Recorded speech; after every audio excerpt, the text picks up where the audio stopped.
Bienvenidos a esta nueva clase de Misión Riva. Es la clase que tiene que ver con el periodo de colonización. Suena chocante el nombre, pero ese es un tema que tenemos que desarrollar. En la clase anterior estuvimos trabajando sobre lo que era la población aborigen, el enfoque histórico y la consolidación de este ciclo.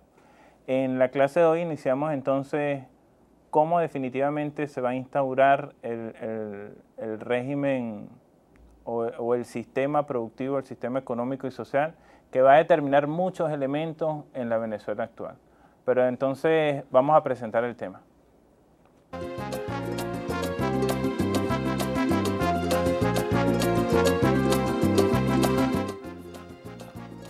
Proceso de colonización.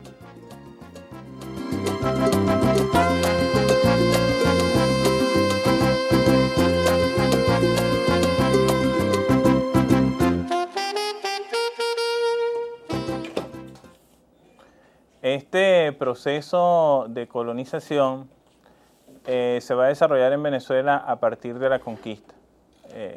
La llegada de los españoles al territorio venezolano en agosto de 1498 va a ser determinante para que se inicie con él un ciclo que va a concluir con la independencia. A continuación nosotros estaremos presentando unas imágenes en donde se va a tratar el tema de la colonización desde sus inicios, cuándo se inicia, cómo se inicia, las razones económicas, políticas sobre las cuales se monta esta campaña de colonización, cuál es el alcance del proceso de colonización, cuál es el impacto que produce en la población aborigen, cuál es la respuesta de la población aborigen a este proceso de colonización y por último, cómo decae el proceso de colonización y emerge un nuevo elemento en la historia de Venezuela como es el periodo de independencia. Entonces vamos a ver las imágenes y traten de determinar, traten de focalizar estos aspectos que yo se los estoy mencionando ahora, pero que además cualquier aspecto que ustedes vean ahí, que no fue uno de los que yo mencioné, sino que ustedes quieran resaltar, pueden hacerlo perfectamente. Veamos entonces las imágenes. Mientras los portugueses trataban de llegar a la India dando la vuelta al África, en la isla de Madeira donde vivía, Cristóbal Colón leía diversos libros, entre los cuales estaban el de Marco Polo y el de Toscanelli. Los países y regiones de Oriente, narradas por Marco Polo, entusiasmaron a Colón, quien soñaba con llegar a Zipango, Japón, del que tantas maravillas había leído. Este navegante genovés creía que un viaje así era posible, pues Toscanelli afirmaba que se podía llegar a la India navegando hacia el poniente para atravesar el entonces desconocido Océano Atlántico. Los reyes católicos por fin aprobaron el proyecto. Sin embargo, no tenían suficiente dinero para financiarlo, pues las arcas reales se habían vaciado tras la prolongada guerra contra los moros de Granada, que apenas ese año de 1492 habían sido expulsados. Colón tenía ya un fuerte apoyo de parte de los reyes, lo que permitió que otras personas, como Luis de Santangel, que pagó más de la mitad de la expedición, o los banqueros de Génova, dieran dinero al navegante. En abril de 1492 se firmaron las capitulaciones de Santa Fe, un convenio entre la corona y Colón, por las cuales se realizaría su anhelado proyecto de navegación. Por fin, en la mañana del 12 de octubre, un tripulante vio la primera tierra americana. Desde el puesto de vigía se escuchó su potente voz alertando a los tres navíos. ¡Tierra a la vista!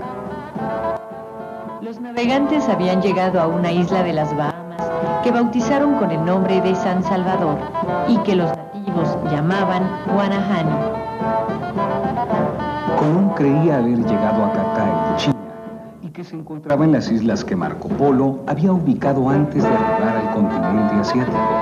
Por tal motivo, se les llamó las Antillas, como se les conoce aún ahora. Llega a la costa norte de Cuba y más tarde a la isla de Haití, que bautizó como La Española, donde construyó un fuerte que llamó de Natividad, dejando a 40 hombres al mando de Diego de Arana para que lo esperaran cuando regresara de España. El 15 de marzo de 1493, Colón llega nuevamente al puerto de Palos, de donde viajó a Barcelona a encontrarse con los reyes de España. Todos creían que efectivamente había llegado a las Indias y que pronto empezarían a desembarcar en España las enormes y variadas riquezas de Oriente.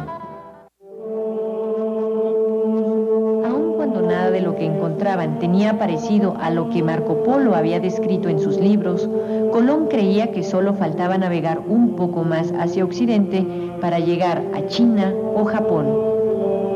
Ni los habitantes, ni la vegetación, ni los animales o las frutas correspondían a lo que describían los libros sobre viajes a esas tierras o a la India. Esos aspectos, sin embargo, no impidieron un segundo viaje de Colón que duró de 1493 a 1496 y en el que exploró la mayor parte de las llamadas Pequeñas Antillas y llegó a la isla de Jamaica. Una nueva expedición la realizaría de 1498 a 1500, en la que exploró la costa septentrional de América del Sur, desde la desembocadura del río Orinoco hasta el Golfo de Maracaibo. La verdad es que para ese entonces Colón no sabía a dónde había llegado, pero la belleza y abundancia de la flora y la fauna le hicieron pensar que había llegado al paraíso terrenal y llamó a esos parajes Tierra de Gracia. Los nuevos visitantes quedaron deslumbrados ante la espectacularidad del paisaje y las riquezas del nuevo territorio que con el tiempo se conocería como Venezuela.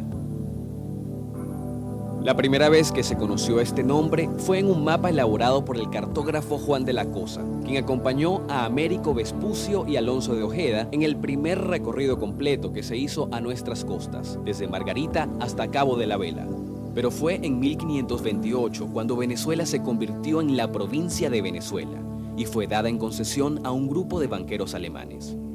Con los Welser se inició el firme proceso de conquista y colonización. Lo primero que hicieron los conquistadores fue imponerse por la fuerza sobre los indígenas, utilizando para ello armas de fuego, caballos y perros de presa, hasta que lograron reducir a los nativos a la esclavitud y la obediencia. Esta actividad violenta es lo que se llama conquista, mientras que por colonización se entiende la organización institucional de las zonas conquistadas y la implantación en ellas de las culturas foráneas. En 1545, con la fundación de El Tocuyo, se acelera y organiza mejor la exploración, poblamiento y organización del territorio. Desde esta ciudad salieron expediciones para fundar otras ciudades, entre ellas Caracas, fundada por Diego de Lozada en 1567. En este proceso de explorar, ocupar nuevas tierras, los españoles impusieron su lengua, el castellano, su religión, el catolicismo, sus instituciones y muchas de sus formas de vida. Pero también los españoles tuvieron que adaptarse a la nueva realidad geográfica y absorbieron elementos culturales de los nativos indígenas y de los africanos que fueron traídos como esclavos.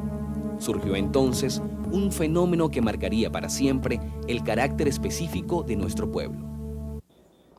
Sobre ese carácter específico que se habla en lo último, es el carácter pluricultural. Nosotros tenemos cultura africana, nosotros tenemos cultura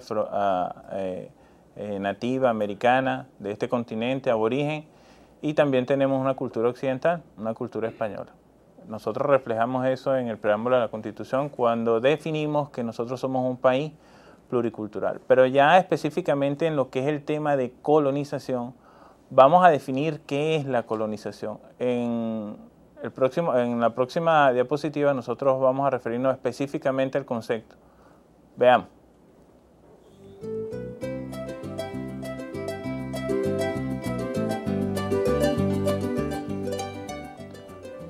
Definición de colonización. Proceso de dominación territorial, económico, social, político y cultural de los pueblos por parte de un Estado invasor para la explotación de sus pobladores y recursos naturales. copien este concepto.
La colonización, como vemos, entonces define un modelo de invasión, un modelo de explotación, un modelo donde se va a imponer un sistema económico, político, social y cultural distinto a lo que estaba establecido por nuestros pueblos aborígenes. Este proceso de colonización se inicia con la conquista y después con el poblamiento del territorio. Entonces, en este primer análisis nosotros vamos a trabajar sobre el poblamiento del territorio en la colonización. Pero antes de eso vamos a referirnos a la distribución de la población actual. ¿Por qué nos vamos a referir a la distribución de la población actual? Porque este es uno de los desequilibrios que para nosotros tiene su nacimiento y tiene su fundamento, tienen sus bases en el proceso de colonización. Veamos entonces en qué consiste el desequilibrio territorial de la Venezuela actual.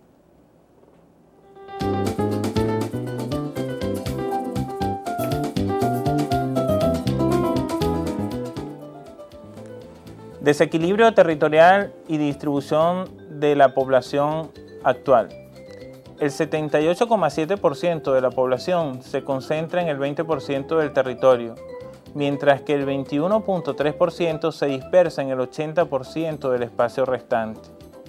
Eso significa entonces que nuestro país está concentrado en la región costero-montañosa, donde se ubica el 78,7%, mientras que el 80% del territorio apenas posee un 21% o 21,3% de la población. Copien rápido esto que está aquí y para pasar de nuevo a un mapa donde vamos a hacer referencia específica sobre este tema.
el siguiente mapa vemos la distribución de la población de la Venezuela actual, lo que estábamos refiriendo. La parte norte del territorio, la que está de color rosado, ahí vemos como el 78,7% de la población está concentrado en esa franja pequeña. El color amarillo representa el resto del territorio, lo que es la región de los Llanos y la región sur de Venezuela, la región de Guayana, que comprende los estados Amazonas y Bolívar. En ese espacio tan grande, apenas se concentra el 21,3% de la población. Esos datos son de acuerdo al último censo que se desarrolló en nuestro país. Fíjense bien los datos y el mapa. Cuando pasemos al otro mapa, el mapa que sigue, vamos a ver que los resultados son casi exactamente los mismos. Veamos entonces el otro mapa.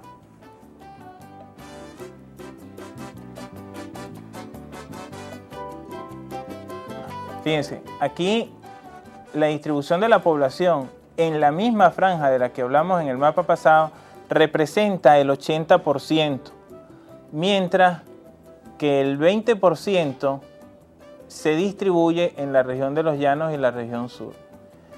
Esa población del siglo XVIII es prácticamente, esa dispersión de la población, esa distribución de la población del siglo XVIII es prácticamente la que tenemos ahora. Eso forma parte de uno de los desequilibrios que tratamos de mostrar, que tratamos de definir en el concepto exterior. Veamos el siguiente mapa, donde aquí se va a referir fundamentalmente a la manera como estaba dispersa la población venezolana antes de la llegada de los invasores, de los españoles. Fíjense cómo está distribuido en todo el país. Nosotros no tenemos registro de cuánto estaba concentrada la población, pero lo que sí puede quedarse claramente es que es una población dispersa, con cierta tendencia a concentrarse en el norte, pero que generalmente la podemos considerar como una población dispersa. A partir de ahí, entonces, nosotros vamos a hacer nuestros análisis donde destacaremos este desequilibrio. Vamos entonces a presentar el tema que vamos a abordar dentro del periodo colonial, que tiene que ver con el poblamiento colonial, cómo se desarrolla. Presentemos el tema entonces de este ciclo.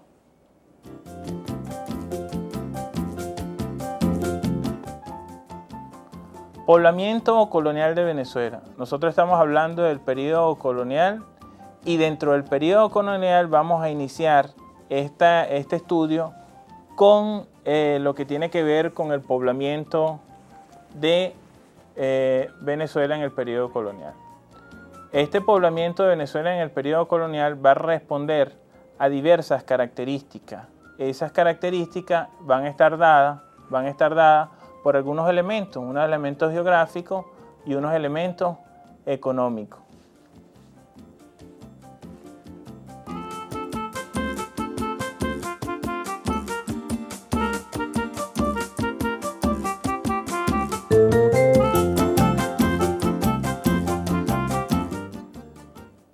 Esos elementos geográficos y esos elementos económicos nosotros los hemos resumido para hacerlo un poco más didáctico. Sin duda que el poblamiento del territorio venezolano va a responder a patrones externos, pero también va a responder a condiciones internas del mismo territorio, es decir, de la misma Venezuela.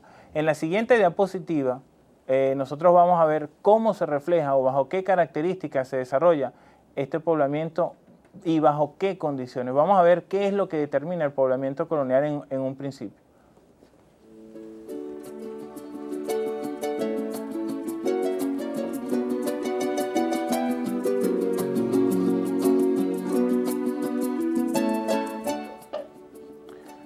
Entre las razones económicas tenemos, en principio, el relieve y la cercanía al mar. Los principales pueblos coloniales se instauran en en las zonas de los valles del norte del país, en los piedemonte, en los pies de cerro y las zonas cercanas al mar. Esta de cercanía al mar va a tener que ver porque en Venezuela se instaura un modelo colonial extractivo, es decir, la cercanía al mar le va a permitir extraer o sacar la riqueza hacia el continente europeo. Asimismo, las razones económicas tienen que ver con la existencia de recursos mineros y petrolíferos en un principio, aunque esto de manera incipiente se instauraron pueblos en Venezuela, ya que el paso de los mineros y el paso de los petrolíferos lo que hizo fue como estilo langosta, arrasar con lo que había ahí, y al acabarse esos recursos, entonces ellos seguían su camino devastador. La segunda tiene que ver con las condiciones favorables para la actividad agropecuaria. Como ya les dije antes, ellos al ver que se les estaba acabando o que se acababan los recursos petrolíferos, los recursos mineros, entonces decidieron por instaurar un modelo agrícola o un sistema agrícola de producción. Y entonces cogieron las zonas donde había mayor, donde el suelo se prestaba más para este tipo de actividad. Y el tercer elemento tiene que ver con la disponibilidad de la mano de obra. En principio, ellos esclavizan a los aborígenes y esto es un elemento que va a estar a favor para poder implementar el poblamiento o la fundación de pueblos, cuyo desarrollo posterior iba a ser la agricultura. Cuando la mano de obra aborigen merma, entonces van a traer a pobladores africanos en carácter de esclavo. Entonces copian rapidito para pasar al siguiente punto.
Bueno, como ya vimos, entonces hay algunas condiciones que van a permitir el poblamiento del territorio a partir de la colonización.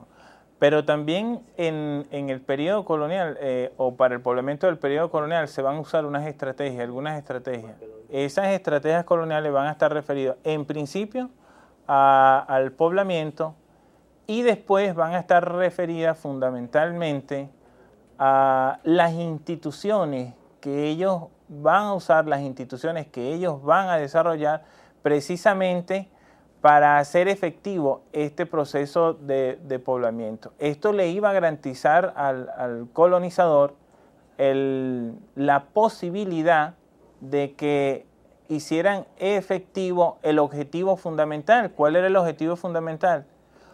Crear unos pueblos, fundar unos pueblos, explotar los suelos donde ya no había minería, explotar los suelos con una población que no era la de ellos, sino una población esclavizada, y a partir de esa población esclavizada, entonces ellos iban a comenzar la extracción de los recursos de Venezuela hacia el continente europeo, pero fundamentalmente España. En el próximo esquema nosotros vamos a ver esos dos elementos. El primer elemento que tiene que ver con lo que yo les dije, la mano de obra, y el segundo elemento que tiene que ver con las instituciones. Veamos entonces esas características de las que yo le estoy hablando en la siguiente imagen.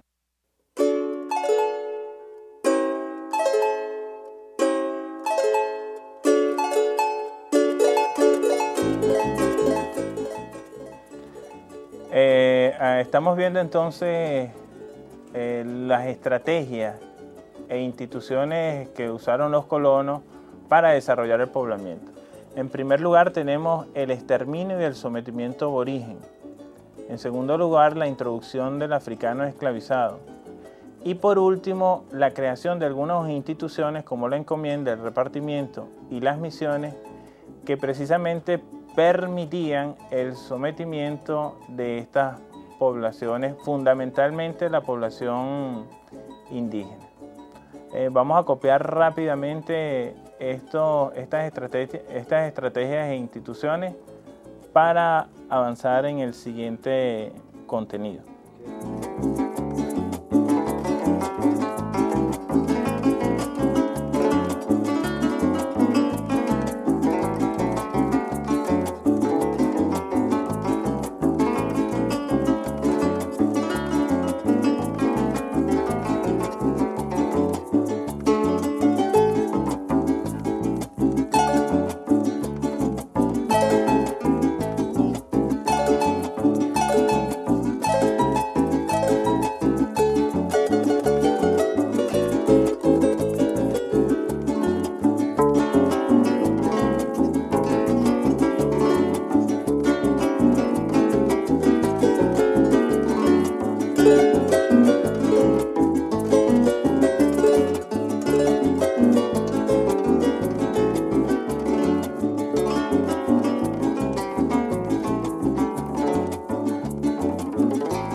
Nosotros queremos destacar aquí tres instituciones que fueron fundamentales para el poblamiento. Estas son las misiones, los repartimientos y las encomiendas. Vamos a definir cada uno de estos conceptos. Vamos a copiar los conceptos de lo que significó cada uno de ellos. Veamos entonces el primer concepto.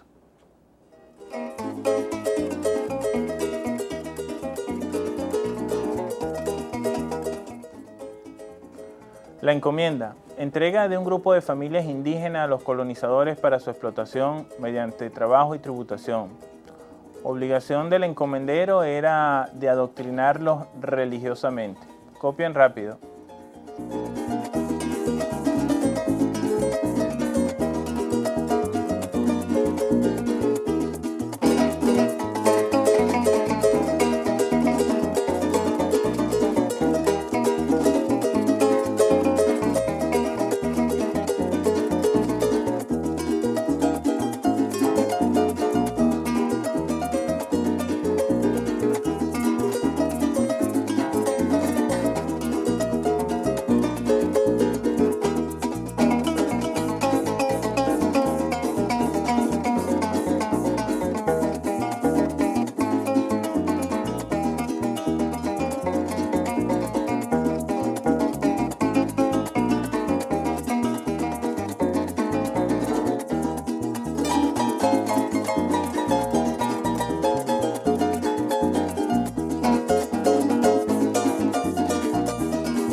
la segunda institución son los repartimientos, que era entrega de familias indígenas a los colonizadores para su explotación en tareas específicas y por tiempo determinado. Pareciera que la encomienda y el repartimiento son iguales. La diferencia está aquí en que mientras los repartimientos eran de carácter temporal y para una actividad específica, las encomiendas, por el contrario, se mantenían perennes, es decir, la entrega de las familias indígenas eran perennes. Copia entonces el siguiente concepto.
El tercer elemento son las misiones. Las misiones consistían en la entrega de familias indígenas a órdenes católicos para su adoctrinamiento religioso y poblamiento de áreas apartadas de los espacios ya colonizados. Es decir, era prácticamente la misma institución, lo único que era entregada a órdenes católicas y no era para estar en los pueblos que ya habían sido fundados, sino a fundar nuevos pueblos. El poblamiento de los llanos se da principalmente bajo este criterio o bajo este elemento de las misiones. Copien entonces el siguiente concepto.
En el siguiente mapa vemos bajo qué características se fueron fundando los pueblos, tanto en el siglo XVI como en el siglo XVII. ¿Qué es lo que destacamos ahí? Que la población costero-montañosa del país, la región costero-montañosa, la región que está en el norte, fíjense la cantidad de pueblos que va concentrando en el siglo XVI y XVII. Eso se va a mantener así por el siglo XVIII. Y mientras que el resto del país apenas tiene una dispersión, tiene poca fundación de pueblos en ese periodo. Eso entonces es uno de los elementos en la cual se fundamenta la distribución de la población, inclusive la actual. Las raíces de la distribución de la población actual, salvo algunos elementos que tienen que ver con otros fenómenos históricos que tienen que ver con la llegada de la industria en Venezuela, el paso de la Venezuela rural a la Venezuela petrolera, Salvo ese elemento, pareciera que es la misma característica, pareciera que es prácticamente lo mismo. Ese es un desequilibrio que nosotros vamos a tener que romper.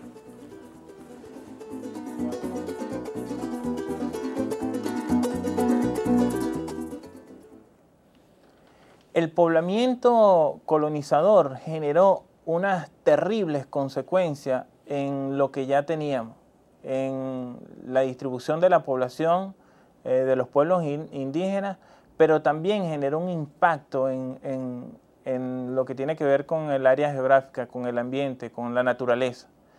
En la siguiente diapositiva nosotros vamos a destacar ahí las consecuencias que generó el poblamiento colonial sobre la Venezuela aborigen. Veamos entonces las siguientes características o las siguientes consecuencias.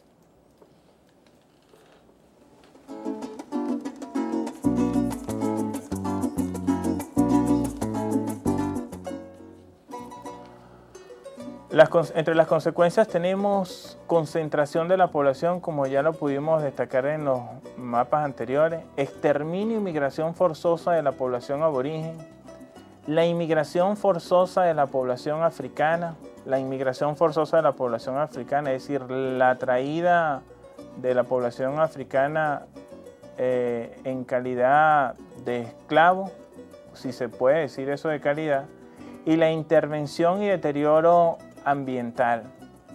Esas fueron las principales consecuencias que generó el poblamiento colonial en nuestro territorio. Copien rápidamente las siguientes consecuencias.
¿Cuál es la respuesta que nosotros en los actuales momentos le estamos dando a este problema del poblamiento? Yo los invito a que juntamente con su facilitador revisemos el artículo 128 de la Constitución de la República Bolivariana de Venezuela. En ese artículo 128 es la potestad que tiene el Estado para precisamente para regular el ordenamiento territorial. Veamos entonces el artículo, unas imágenes referidas al artículo 128 de la Constitución.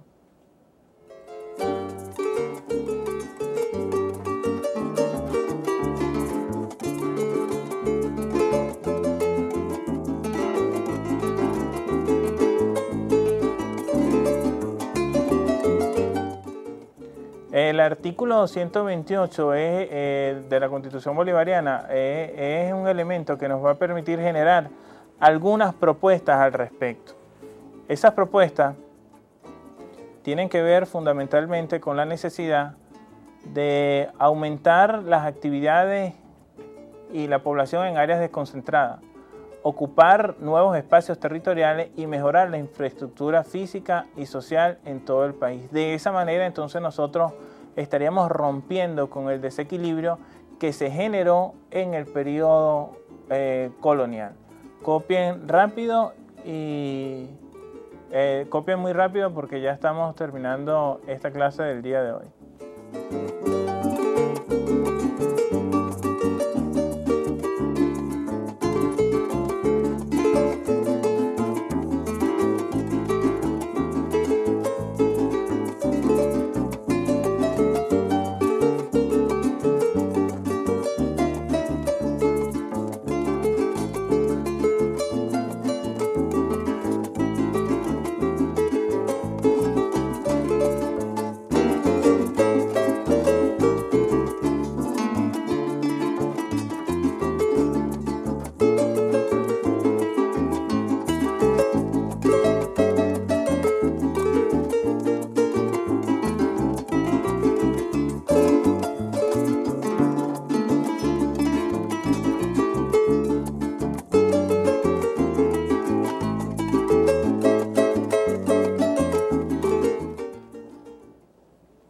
Bueno, de esta manera hemos concluido la clase de hoy.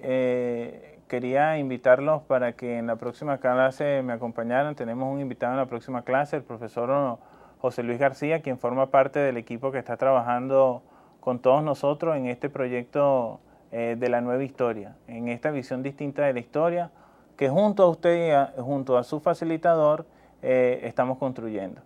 Nos vemos en la próxima clase. Trabajen mucho, esfuércense bastante. Estamos venciendo. Recuerden, somos vencedores. Ustedes son vencedoras y vencedores. Y desde aquí, todos juntos, formaremos el equipo necesario. Nos vemos en la próxima clase entonces. Hasta luego.